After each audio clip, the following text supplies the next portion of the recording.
So I am an over-the-road truck driver in America.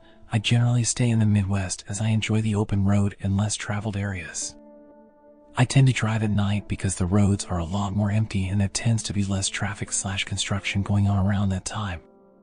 Around this particular night, I was in Kansas making my way to Wyoming. I drive for hours at a time non-stop, so before my drive I stack up on food and drinks. I've accustomed my bladder to hold going to the bathroom after years of truck driving until I can't hold it anymore. Now in Nebraska, I get the urge to pee, so I start finding a part of the road that I'm able to pull over safely without damaging my tires. But this is the backwoods of the country, so finding this would be a little hard, but not impossible. When I finally feel that I have found a perfect enough location, I pull over. Since I'm in the middle of nowhere, I have nowhere to piss besides an empty gallon that contained water because there's no way I'm stepping outside in the dead of night. As I'm doing my business, I hear a tap. I do want to make it known that I travel in my truck alone. I don't have a partner on the truck nor a pet of any kind.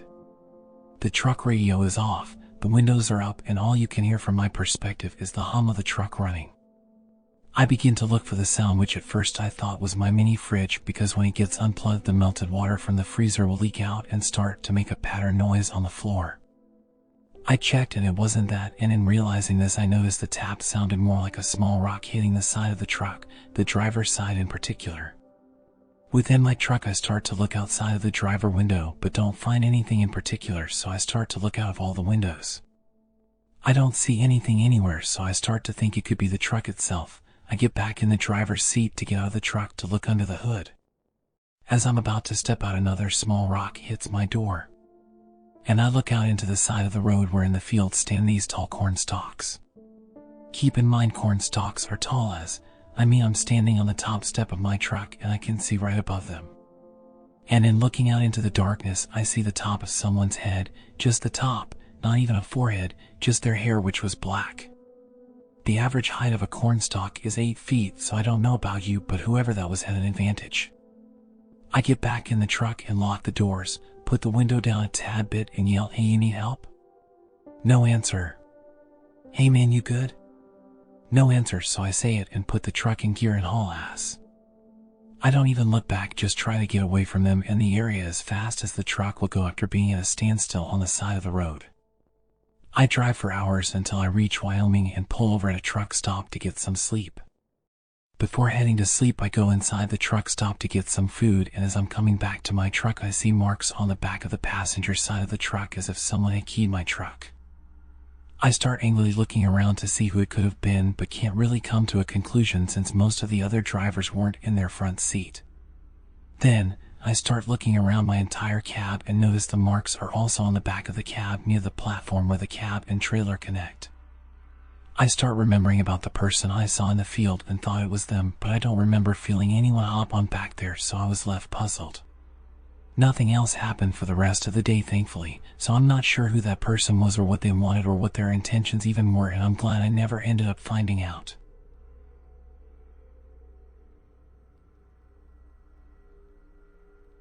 Not a trucker, but had to drive home from DC to nowhere KS after getting off active duty.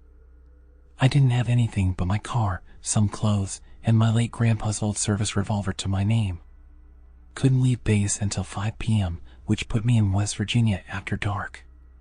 My GPS decided to transfer me between highways via a few back roads. In the meantime, it just quits working. No cell phone, no GPS, and it's dark in the boonies. Figured I'd call it a night and find my way out from my Atlas in the morning. I pull off the road/path, lock my doors, put up sunshades on my windows and get some sleep.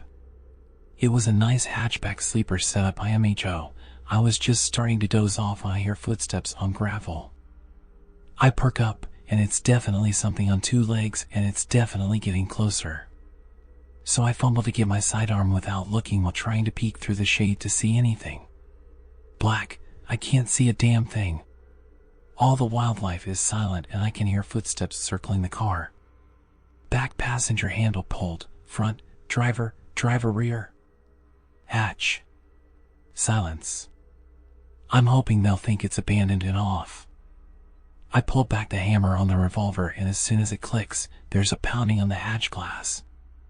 I rip the sunshade down and see a man in an open plaid shirt just going to town on my window with his fists and eyes that I've only seen on a rabbit right before slaughter. We lock eyes and he just starts screaming, not even words, just straight up screaming. So I scream back that I'll blow his head off if he doesn't off. He takes off to the rear of the car. I catch my breath, climb into the driver's seat and start the car to get out of there.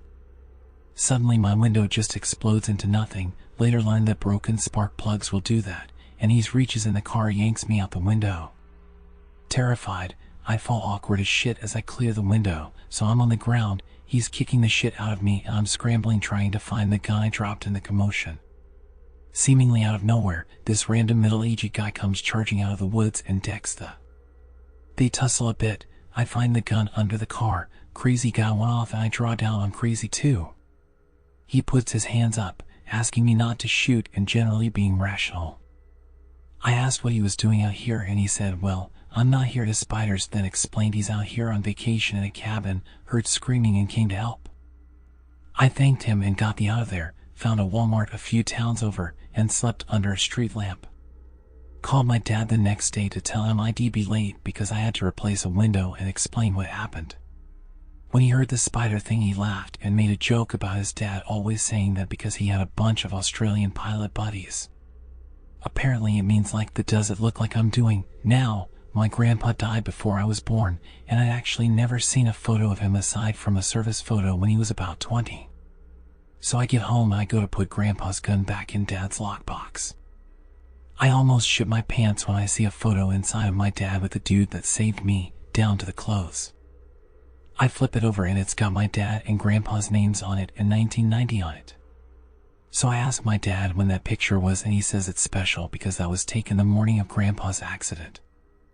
I'm not saying I believe in ghosts, but it's a real coincidence that the guy who saved me from a tweaker is a dead ringer for the guy whose gun I was trying to grab to protect me. TLDR, I think the ghost of my dead grandpa beat a tweaker's ass after they broke into my car.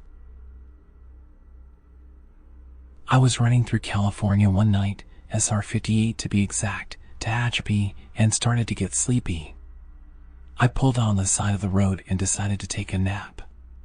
The load I was picking up got rescheduled, and so I decided to just hang out where I was out until it was closer to my normal drive time, which was at night. I was starting to learn how to do astrophotography, and where I was parked was a pretty decent spot. Nice and dark, not a lot of traffic at night, so I decided I would try and practice some shots. I climbed up onto the top of my trailer, just above my reefer unit on the edge, and sat there learning how to do aperture settings and all that. All of a sudden, I hear a noise coming from the brush directly below me. I felt pretty safe in the knowledge that no animal was climbing up 13 feet 6 inches high of a trailer. I picked up my flashlight and started looking around the ground for the sound, but to my surprise, I found absolutely nothing. So I wrote it off to wind and went back to figuring out camera settings. About 2 minutes later, I heard it again, this time a little further down my trailer, so I shined my flashlight out there again. Yet again, nothing. Just brush. By this time I was starting to get concerned about what I was hearing. The sound I was hearing didn't sound like a small animal, but more like someone moving around below me. The passenger door to my truck was locked, but I left the driver door unlocked, and since I was sitting close to that side of the trailer, I could see if anyone was going to approach it. I turn my light off and go back to what I was doing. About 5 minutes later, I hear someone say, "Hey." My heart jumped into my throat. I grab my light, stand up on the trailer, and start frantically looking around the edge of the truck. Not a goddamn thing. Nothing. Same as it was before when I searched around with my light. I remain as quiet as possible, still looking around the brush with my light. Whoever was out there, I didn't want them to hear how panicked I was. It felt like time was standing still in this instance because it was pitch black out and no car or truck has passed me in over an hour. Roughly a minute had gone by and I heard my trailer door handle unlock and release. Now, thankfully I was empty, so there was no load for anyone to steal. But they didn't open the door. Whoever it was unlocked the trailer door and stopped, as if to draw me to the back of the trailer. I had no time to think about what I was going to do. I snapped out of my panic freeze, jumped down to the catwalk, walkway on the back of the cab of the truck, and hit the ground as fast as possible. I jumped in the truck and locked the door, fired up the truck, and took the off as fast as I could. I drove for about 5 minutes, rarely taking my eyes off my side mirror to see if I was being followed. I felt like it was safe enough for me to pull off and close the door of the trailer. At this point, I'm trembling because of the pure adrenaline running through me. I stopped that truck as fast as I could, bolted to the back, and shut the trailer door and locked it. Got back in the truck and left that area as fast as I could. To this day, I still don't know what the hell this person was doing or what their endgame was. I never stopped on Tehachapi again after that. Gave up trying to learn astrophotography too.